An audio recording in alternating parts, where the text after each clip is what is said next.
नमस्कार, आप देख रहे हैं न्यूज 18। मैं हूं आपके साथ मेनका चौधरी और इस बुलेटिन में बात होगी उत्तराखंड की। चमोली जिले के हेमकुंड साहिब के पैदल मार्ग में इसी हफ्ते एवलांच आया, जिसका लाइव वीडियो भी सामने आया है। आप तस्वीरों में भी देख सकते हैं कि किस तरह अचानक बर्फ से लदा पहाड़ खिसकने लगा, जिसकी चपेट में कई तीर्थ यात्री आ गए। तीर्थ यात्री बर्फ के साथ ही लुढ़कते दिख रहे हैं। आपको बता दें, इसी हफ्ते हेमकुंड साहिब में एवलांच आया था, जिसमें एक महिला सिख तीर्थ यात्री की मौत हो गई थी। इस एवलांच में 6 लोग फंस गए थे, जिनमें से 5 को सुरक्षित बचा लिया गया था।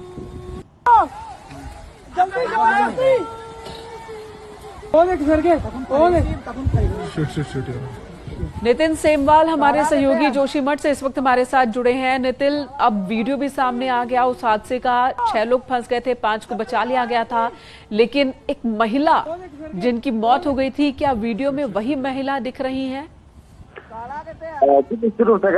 की बात करें तो इस वीडियो में वही लोग हैं जो वहाँ पे जिन फंसे हुए थे, जिस दिन ये ग्लेशियर टूटा था। इसमें से 5 लोगों को सुरक्षित बचा दिया गया था, लेकिन एक महिला की पूरी घटना में मौत हो गई थी। उनके शव को आईटीबीपी एसडीआरएफ की टीम ने दूसरे दिन बरामद किया था। तो आप देख सकते हैं कि जो ये वीडियो है उसमें किस तरीके से पहाड़ का जो हिस्सा है बर्फ का, वो नीचे की तरफ खिसक रहा है। तो उसमें लोग फंसे हुए हैं, चिल्ला रहे हैं और मदद मांगने की कोशिश कर रहे हैं। लेकिन जिस तरीके से हिमखंड पहाड़ों में फिसलते हैं या टूटते हैं तो बहुत खतरनाक स्थिति यहाँ पे रहती है। सुखद ये रहा कि 5 लोग जो हैं वो सुरक्षित निकाले गए, लेकिन एक महिला की इसमें दर्दनाक मौत हुई थी। बिल्कुल, और हम देख पा रहे हैं इस वीडियो में भी बहुत सारे तीर्थ यात्री हैं जो सड़क से गुजर रहे हैं, लेकिन तभी अचानक एवलांच आता है जो सड़क से होते हुए बर्फ की ये बाढ़ निकलती है और 6 लोगों को अपनी चपेट में ले लेती है। 5 को तो बचा लिया गया, लेकिन एक महिला के इस हादसे में मौत हो गई थी। धन्यवाद आपका नितिन, पूरी जानकारी देने के लिए। अब ये वीडियो सामने आया है जो किसी श्रद्धालु ने ही बनाया है। इधर विकासनगर के चकराता के बिजनू गांव में गुलदार ने बकरियों पर हमला कर उन्हें अपना निवाला बनाया। हमले में 14 बकरियों की मौत हो गई। अब किसानों ने सरकार से मुआवजे की मांग की है।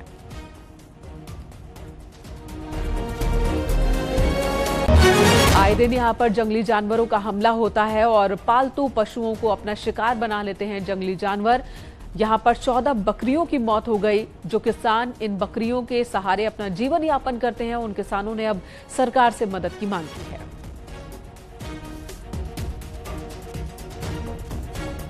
इधर अल्मोड़ा के शीतला खेत डाकघर में उपभोक्ताओं ने काम की स्पीड को लेकर पोस्टमास्टर पर गुस्सा उतारा है। कुछ उपभोक्ताओं ने आरोप लगाया कि शुक्रवार की सुबह जब वो डाकघर पहुंचे तो उन्हें स्टाफ गायब मिला और डाकघर खुलने के समय से तकरीबन 1.5 घंटे बाद स्टाफ पहुंचा और पहुंचने के बाद भी उसने काम करने में हिलाहवाली की।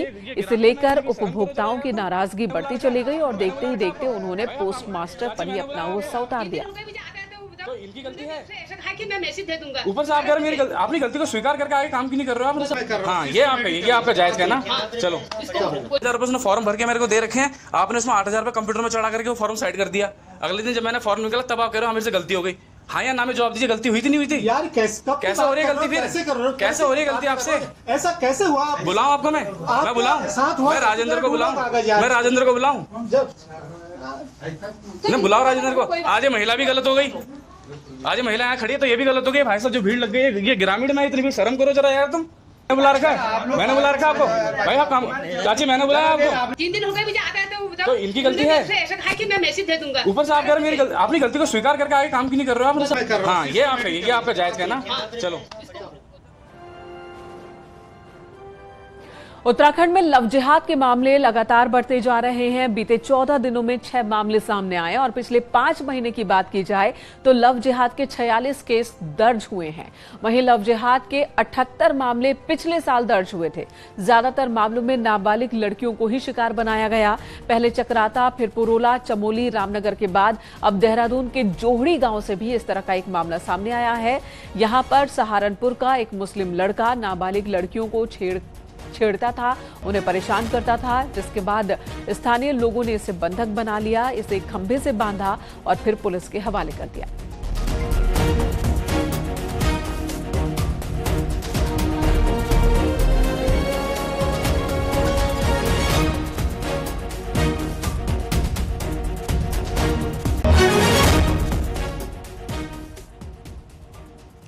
उत्तराखंड में लव जिहाद के मामलों में आरोपियों पर सख्त एक्शन होगा। शुक्रवार को हाई लेवल मीटिंग बुलाई गई। सीएम पुष्कर सिंह धामी ने यह मीटिंग ली और इसी दौरान मुख्यमंत्री ने कहा कि कोई भी उत्तराखंड को सॉफ्ट टारगेट न समझे।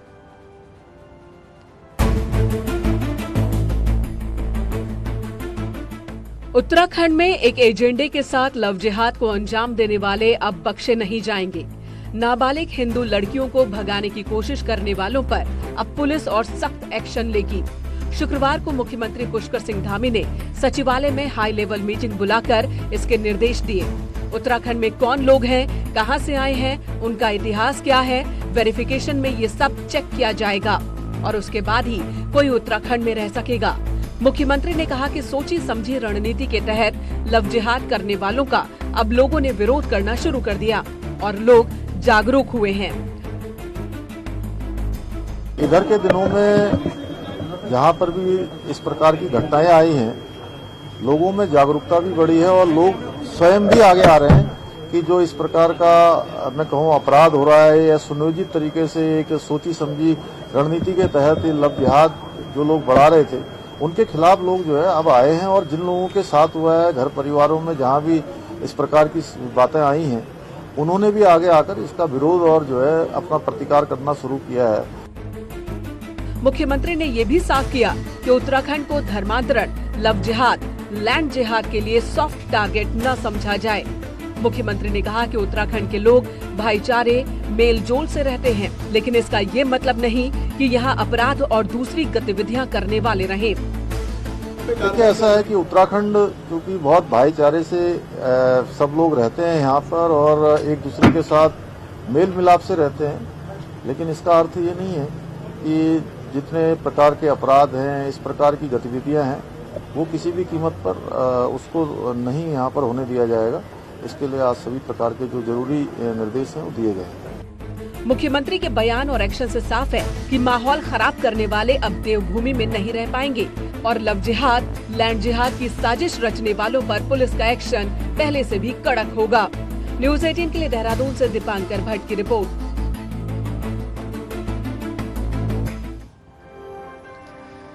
उत्तराखंड में लव जिहाद के मामले सामने आने के बाद बहस इस बात पर तेज है कि आखिर विशेष समुदाय के लोग बाहरी राज्यों से आकर उत्तराखंड में रह रहे हैं और पुलिस से लेकर प्रशासन तक को भनक नहीं।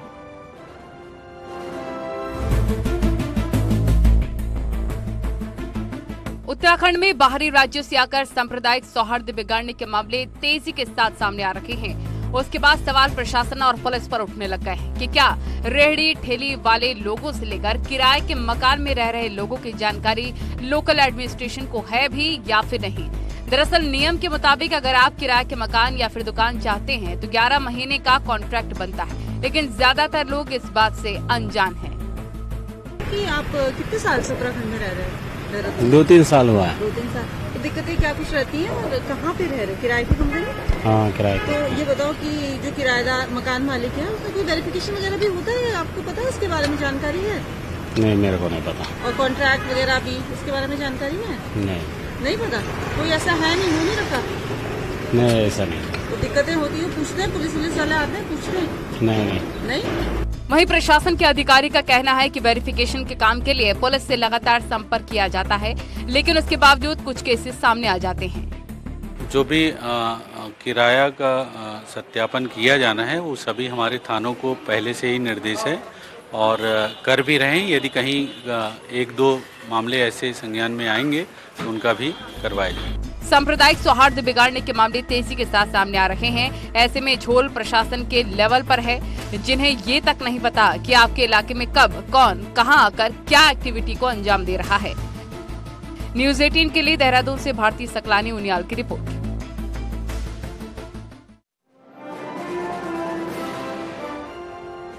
इधर महाजनसंपर्क अभियान के तहत बीजेपी के प्रदेश अध्यक्ष महेंद्र भट्ट पौड़ी जिले के दौरे पर हैं। गुरुवार को महेंद्र भट्ट ने कोटद्वार और लैंसडाउन विधानसभा में कई विशिष्ट लोगों के घर घर जाकर उनसे मुलाकात की और पार्टी द्वारा जारी नंबर पर परिवार के मुखिया से मिस्ड कॉल भी कराई। महाजनसंपर्क अभियान के तहत बीजेपी नेता प्रदेश भर में विशिष्ट परिवारों में जाकर उनसे संपर्क साध रहे हैं। बीजेपी की इस कवायद को लोकसभा चुनाव से जोड़कर देखा जा रहा है। इन दो लोगों का मैं नहीं भूल पाता हूँ। शनिवार को भारतीय सैन्य अकादमी में पासिंग आउट परेड होने जा रही है। एक बार फिर 373 कैडेट सैन्य अधिकारी बन निकलेंगे, जिनमें 7 मित्र देशों के 42 जेंटलमैन कैडेट्स शामिल हैं।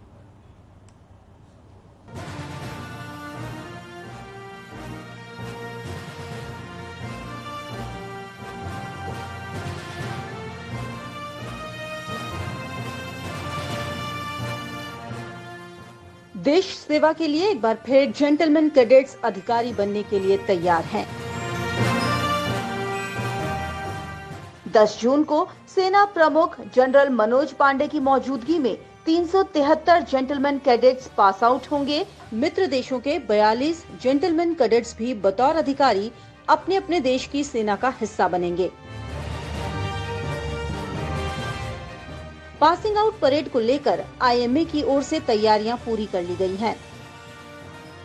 1 अक्टूबर 1932 को अस्तित्व में आए भारतीय सैन्य अकादमी ने पिछले 91 सालों में 64,479 जेंटलमैन कैडेट्स को अधिकारी बनाकर तैयार किया है, जिसमें 36 मित्र देशों के 2,843 कैडेट्स भी शामिल रहे हैं। इस बार की पासिंग आउट परेड में बतौर निरीक्षण अधिकारी सैन्य प्रमुख मनोज पांडे शामिल होंगे। और खास बात होगी कि पासिंग आउट परेड में इस बार घोड़ा बग्घी नहीं दिखाई देगी। दरअसल अब तक निरीक्षण अधिकारी 4 घोड़ों वाली बग्घी, जिसे पटियाला कोच भी कहा जाता है, उसी में परेड मैदान में पहुंचते थे। पटियाला के पूर्व महाराज ने ये बग्घी 1969 में IMA को दी थी। इसके अलावा जयपुर के पूर्व महाराज की ओर से दी गई जयपुर कोच, विक्टोरिया कोच और कमांडेंट्स फ्लैग कोच भी चलन में रहे हैं। लेकिन अब रक्षा मंत्रालय के आदेश के बाद भारतीय सेना ने ब्रिटिश काल की प्रथाओं और परंपराओं को हटाने का फैसला लिया है, जिसमें बग्घी, पाइप बैंड हटा दिए गए हैं। ऐसे में इस बार की पासिंग आउट परेड कई मायनों में खास होने जा रही है। न्यूज़ 18 के लिए देहरादून से भारती सकलानी उनियाल की रिपोर्ट।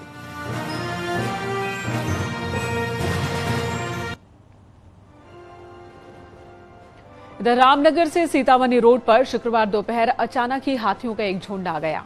उसी वक्त एक बाइक में सवार 2 लोग भी हाथियों के झुंड के सामने से गुजरे। हाथियों को देखकर बाइक सवार काफी डर गए और उसके बाद बाइक वहीं पर गिर गई, जिसके बाद बाइक सवारों ने भागकर अपनी जान बचाई। हालांकि हाथी सीधे अपनी राह पर चलते हुए सड़क पार कर गए। वहां मौजूद किसी शख्स ने यह वीडियो बनाया जो सोशल मीडिया पर वायरल हो रहा है।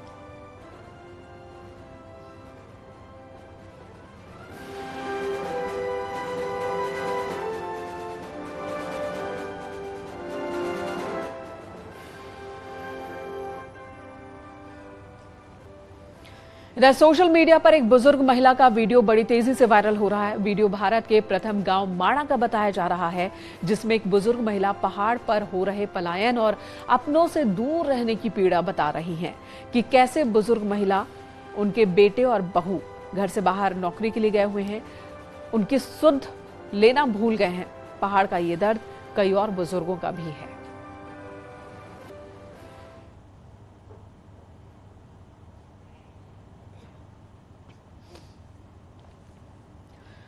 और अब नजर पहाड़ की 10 बड़ी खबरों पर। हाईकोर्ट हल्द्वानी शिफ्टिंग से पहले नैनीताल में 80 नए चैम्बर्स का उद्घाटन किया गया। हाईकोर्ट के चीफ जस्टिस विपिन सांघी ने नए चैम्बर्स का लोकार्पण किया।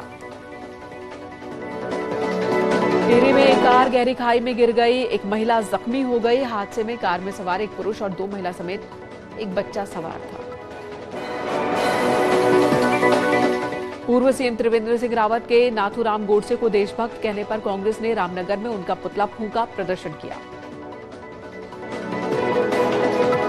चमोली के गोपेश्वर में महिला कांग्रेस प्रदेश अध्यक्ष ज्योति रौतेला ने 2024 लोकसभा चुनाव और आने वाले निकाय चुनावों को लेकर कार्यकर्ताओं के साथ एक मीटिंग की। गुलदार के आतंक से परेशान पिथौरागढ़ के जाखनी उप्रेती गांव के गांव वालों ने तहसील मुख्यालय में प्रदर्शन किया। हरिद्वार में प्रस्तावित पॉड टैक्सी योजना को लेकर अखाड़ा परिषद के अध्यक्ष ने कहा कि योजना का कोई विरोध नहीं है, लेकिन कुंभ में निकलने वाली पेशवाई का ध्यान रखा जाए। बागेश्वर पिथौरागढ़ NH 309 पर चीड़ का बड़ा पेड़ गिर गया। गनीमत रही कि हादसे में कोई नुकसान नहीं हुआ। टिहरी में चंबा गंगोत्री हाईवे पर बनी पार्किंग कूड़ा घर में बदल गई है, जिससे लोगों को पार्किंग का फायदा नहीं मिल रहा। नैनीताल के कैंचीधाम में ट्रैफिक की प्लानिंग को लेकर डीएम ने अधिकारियों को निर्देश दिए कि जल्द से जल्द प्लान तैयार किया जाए। उत्तरकाशी को इंजीनियरिंग कॉलेज की स्वीकृति मिलने से स्थानीय लोगों में खुशी। इसी सत्र में कॉलेज का संचालन शुरू हो जाएगा।